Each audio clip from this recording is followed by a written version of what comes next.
একজন গরিব চাষি ছোট্ট একটি গ্রামে থাকে। তার একটিমাত্র জমি, যা দিয়ে কোনোমতে তার পরিবার চলে। স্ত্রী, 2 ছেলে এবং 1 মেয়ে নিয়ে তার পরিবার। জমির আবাদ খুবই কম, কারণ একদিকে দরিদ্রতা, অন্যদিকে প্রকৃতির অস্বাভাবিকতা। সে যখন সকালে কাজ শুরু করে, তখন সূর্যও যেন তার সঙ্গে একে একে ওঠে। তবুও তার চোখে ক্লান্তি নেই।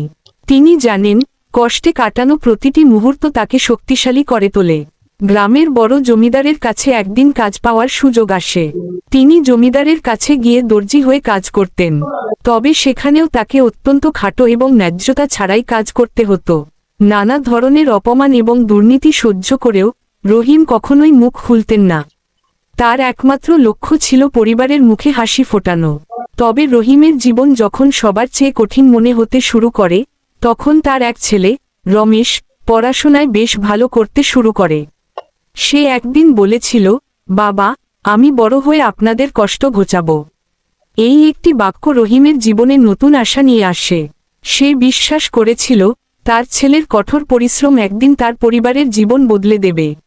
তার ছেলে রমেশ পরবর্তীকালে লেখাপড়া শেষ করে একটি বড় চাকরি পায়।